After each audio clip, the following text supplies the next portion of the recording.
Salut à tous et à toutes et bienvenue pour cette nouvelle vidéo anecdote sur la chaîne de l'Annex Ciné. J'espère que ça te fait plaisir d'avoir une nouvelle vidéo, puisqu'aujourd'hui on va s'attaquer à un film culte, un chef-d'œuvre, un film que j'adore les mecs, Drive, réalisé par Nicolas Winding Refn. J'ai son nom en face de moi, hein. Je le sors pas comme ça, le gars je le connaissais pas trop. Avec Ryan Gosling, avec Carey Mulligan, avec Bryan Cranston, enfin avec un casting de fou. Un film de dingue, donc je suis très content. Il va y avoir 5 ou 6 anecdotes, je crois, un truc comme ça. Vous allez voir des anecdotes plutôt intéressantes. Petit speech du film en 10 secondes très rapide sans spoiler. C'est l'histoire de ce personnage là qui est joué par Ryan Gosling. Je sais plus du tout comment il s'appelle le personnage, enfin bref, avec sa fameuse veste en scorpion. D'ailleurs on va en reparler de la veste parce qu'il y a une petite histoire plutôt intéressante autour de cette veste là. Enfin bref, voilà, c'est un cascadeur le jour pour le cinéma. La nuit il est conducteur pour les malfrats. Et il va se foutre dans des merdes pas possibles. Avec un des grands malfrats qui s'appelle Nino, je crois, dans le film, un truc comme ça. Joué par cet acteur là, je vous le mets sur le côté, je sais plus c'est quoi son blaze, mais j'aime bien cet acteur. Enfin bref, il y a toute une histoire aussi de romance avec l'actrice Carey Mulligan que je mets aussi sur le côté. Très jolie actrice d'ailleurs, j'aime beaucoup, je la trouve plutôt jolie. Enfin bref, on est parti, Drive, let's go les amis.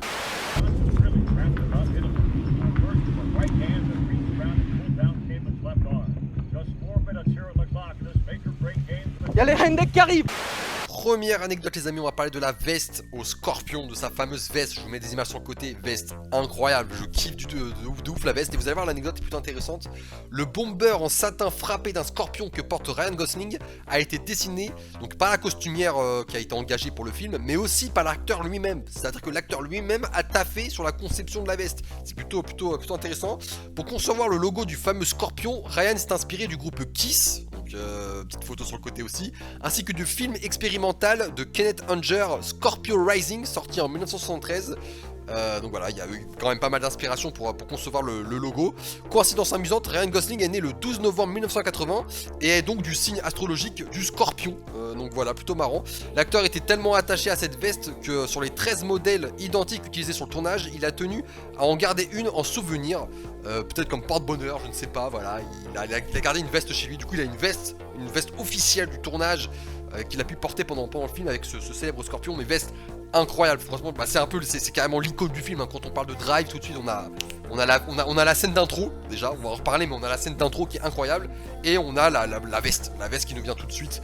Donc voilà, c'était la première petite anecdote sur la veste du scorpion.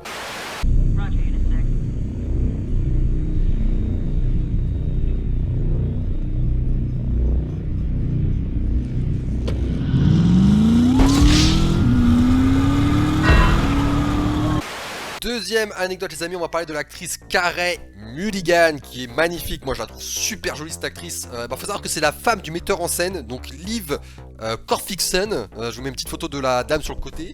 Elle est actrice, réalisatrice et directrice de photographie, voilà, c'est la femme du réalisateur. C'est grâce à elle en fait que l'actrice Carey Mulligan a été incorporée dans le film, dans le casting. Donc c'est Liv Corfixon qui lui a donné l'idée d'engager Carey Mulligan. Je m'appuie beaucoup sur elle parce qu'elle a des opinions très tranchées. Il y a toujours une partie de moi qui recherche son approbation. Donc là c'est des mots du réalisateur. Voilà, entre guillemets il travaille beaucoup avec sa femme, hein, pour avoir des conseils auprès de sa femme. Au vu de sa filmographie, donc de l'actrice, c'est Drive qui l'a vraiment propulsée sur le devant de la scène, puisque par la suite elle a joué dans le film Shame avec comment il s'appelle, Fassbender, pardon, film plutôt intéressant. Elle a joué aussi dans Gatsby le Magnifique avec Tobey Maguire et Leonardo DiCaprio, hein, c'est pas rien. Elle a joué aussi dans Les Suffragettes avec Bonham Carter, donc voilà. Faut savoir qu'avant Drive quand même, elle avait quand même une belle petite carrière déjà, parce qu'elle avait joué dans Mon Fils Jack avec Harry Potter, Daniel Radcliffe, pardon. Très intéressant d'ailleurs, faut le voir ce film, hein. Et elle a joué aussi dans Brother, donc avec Tobey Maguire et avec Jake Gyllenhaal d'ailleurs, ou encore dans la série Doctor Who, voilà. Donc elle avait quand même pas mal de petits rôles à droite à gauche plutôt sympathiques avant Drive. Et c'est vrai que quand tu regardes sa filmographie, le après Drive, voilà, ça a explosé et on voit qu'elle a taffé dans plein de projets de ouf.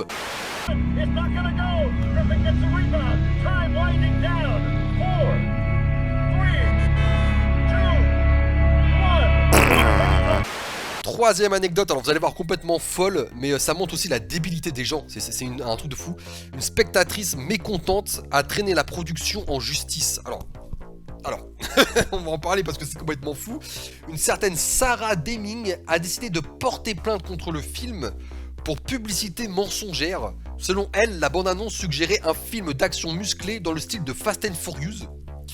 Alors qu'il y a très peu de courses-poursuites dans le film Drive, hein. Voilà, c'est un film qui est quand même assez calme. En fait, ce film, il a un rythme assez particulier, il est assez calme. Il y a beaucoup de scènes de dialogue entre Ryan Gosling, Carey Mulligan, Bryan Cranston, tout ça. Il y a beaucoup de scènes plutôt posées, où c'est juste à discute, voilà. Par exemple, les scènes d'action, de conduite ou de flingue sont plutôt rares, entre guillemets, dans le film, mais elles sont bien calées dans le film, en fait. C'est ça, c'est le rythme du film est très intéressant.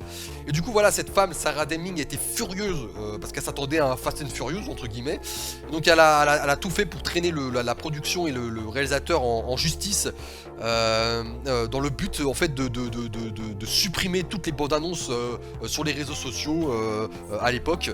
Bon, malheureusement ça c'est pas allé bien loin, hein. La nana elle était complètement à l'ouest, du coup voilà, le film est sorti, tout ça, il n'y avait pas de problème. Mais voilà, t'as des gens qui sont complètement starbés.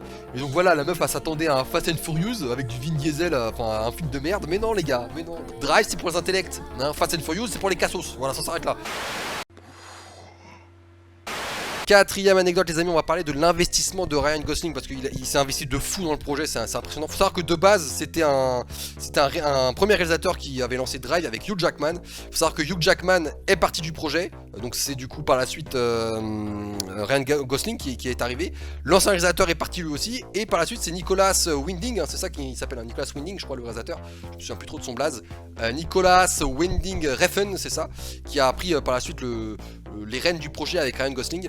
Mais il faut savoir que Ryan Gosling a restauré lui-même le modèle de 1973 de la Chevy Malibu qu'il conduit dans le film. Ça veut dire que Ryan Gosling a taffé sur la veste et il a taffé aussi sur la voiture qu'il conduit la plupart du temps dans le film. C'est lui qui l'a restauré, truc de fou. Il faut savoir que parfois ces méthodes le conduisent à prendre des risques inconsidérés. Ainsi, il a fait fi de l'équipe de cascadeurs engagés sur le tournage puisqu'il a tenu à réaliser lui-même ses cascades. C'est un malade. Faut savoir qu'il a pas réalisé toutes les cascades lui-même, hein. Il y a certaines cascades où c'était un cascadeur entre guillemets qui conduisait et lui il avait un faux volant entre guillemets pour faire genre il conduit. La production a accepté qu'il réalise ses cascades à condition qu'il participe à une course de stock car, sans doute dans l'espoir de l'en dissuader. Voilà, ils se sont dit voilà, tu participes à cette course là, si tu gères, tu fais tes cascades. Si tu gères pas, bon on appelle les cascadeurs quoi, entre guillemets. Le truc c'est que il est rentré dans le jeu, Ryan, il a participé à la course et il a plutôt bien géré. Donc du coup finalement voilà, pari tenu, il a eu le droit de réaliser ses cascades. Donc truc de fou. Donc voilà, il s'est vraiment investi de fou hein, dans sa tenue, dans les voitures, dans les cascades. Enfin voilà, il était à fond dans le projet. Voilà, Ryan c'est un beau gosse, c'est un beau gosse.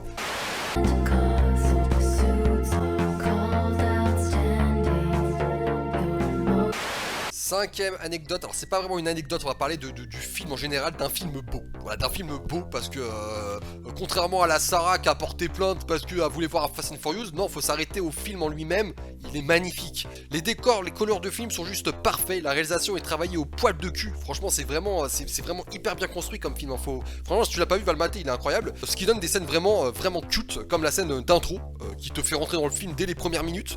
La scène d'intro est folle et se termine avec classe. La scène d'intro, c'est simple, en gros, il escorte des malfrats, voilà, des malfrats qui ont braqué, alors je sais pas si c'est une banque ou un magasin, je sais plus. Enfin bref, du coup, il est engagé par ces malfrats-là pour échapper aux flics, entre guillemets, quoi. Donc les malfrats sortent de leur banque, ils rentrent dans la voiture et lui, il devient le conducteur officiel des malfrats et il faut les sauver, quoi, entre guillemets.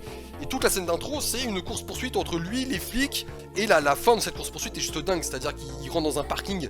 En fait, toute la scène d'intro, il suit à la radio en fait un match de baseball, je crois.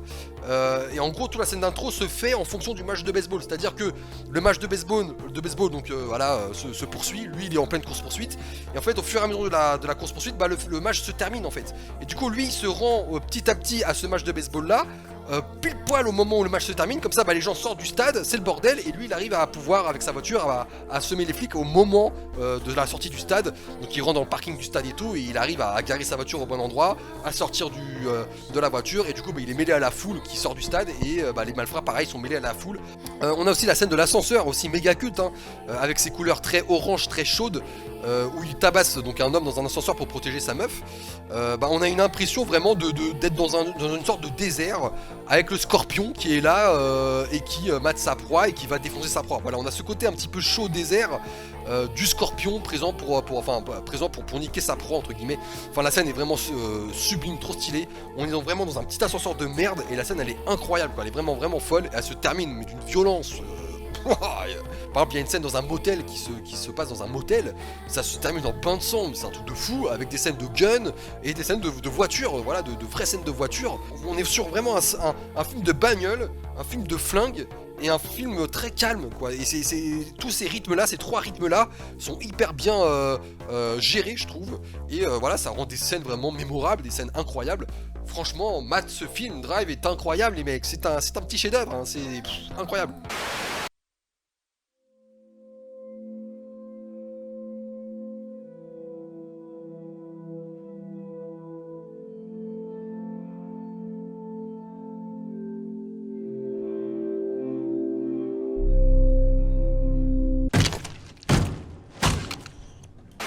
Dernière anecdote les amis de cette vidéo sur Drive, ce film ultra culte, on va parler de du mari de Irène, du mari du personnage que joue Carey Mulligan, joué par Oscar Isaac, d'ailleurs très bon acteur, hein, très bon acteur. Vous allez voir, c'est plutôt intéressant. Dans le roman, parce qu'il faut savoir que Drive de base c'est un roman avant d'être un film, le mari d'Irène est mexicain et fait partie d'un gang. Oscar Isaac a modifié ce personnage pour lui donner plus de profondeur. Je le cite: à l'origine, mon personnage était un malfrat, un véritable criminel professionnel. Ça me plaisait pas trop. Lorsque j'ai rencontré Nicholas Winding Refn, donc le réalisateur, il m'a dépeint l'univers du film et nous avons transformé le personnage pour en faire un homme dont l'objectif est d'ouvrir un restaurant en pleine repentance entre guillemets, c'est-à-dire que son mari dans le film, le mari de Carey Mulligan, de Irène, sort de prison, et donc ils en ont fait, au lieu d'en faire un vrai personnage qui reste dans ses magouilles en tant que malfrat et tout, bah en faire un personnage qui a envie d'évoluer de façon positive, voilà, de façon positive.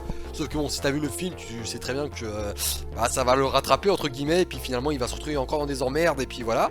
Mais voilà, l'acteur a quand même voulu donner à son personnage un voilà, un personnage qui est dans la repentance entre guillemets, qui veut s'en sortir, qui veut retrouver sa femme, son enfant, tout ça, et qui veut devenir un homme meilleur. En donnant au personnage donc plus de profondeur, nous avons rendu l'histoire plus convaincante, enfin son histoire plus convaincante aux yeux du spectateur devant le film. Donc voilà, plutôt intéressant, je savais pas, mais voilà, dans le livre, moi j'ai pas lu le livre, mais dans le livre on est vraiment face à un malfrat, et quand il sort de prison, bah, c'est toujours un petit con qui fout la merde, voilà, et le film c'est un peu différent. Voilà, plutôt intéressant, plutôt intéressant. Dernière petite anecdote, c'est pas vraiment, alors celle d'avant n'était pas vraiment la dernière anecdote, j'avais envie de parler de ça, c'est du prénom du personnage que joue Ryan Gosling. J'ai cherché partout, je me suis dit à tous les coups, obligé, il a un petit prénom, il a un petit truc, c'est pas possible, il y a forcément un moment dans le film où il y a un petit indice, il s'appelle peut-être Jackie ou Michel. T'as la ref. En fait non, il a pas de prénom, c'est le conducteur. Voilà, c'est le conducteur dans la VF entre guillemets, le drive en anglais, en VO. Mais voilà, il a pas de blaze, c'est le conducteur, le drive, le chauffeur. Voilà, il n'y a pas de blaze les amis. Et voilà les amis, c'était la dernière vidéo sur la dernière anecdote pardon sur cette vidéo sur Drive. J'espère que la vidéo t'a plu. C'était 7 anecdotes, 6 ou 7 anecdotes si j'ai bien compté sur le film. Je t'invite à t'abonner si tu veux t'abonner, à mettre un petit j'aime sur la vidéo, à aller voir la dernière vidéo en date qui est la vidéo sur King Kong. Voilà, elle est plutôt sympathique, ou la vidéo d'avant qui est sur je sais plus laquelle, enfin bref. Va mater les vidéos, abonne-toi, mets un petit j'aime, commente si tu veux commenter. Des bisous, à la prochaine, c'était Drive, c'était la Next Ciné. Allez, ciao, bisous. Ciao.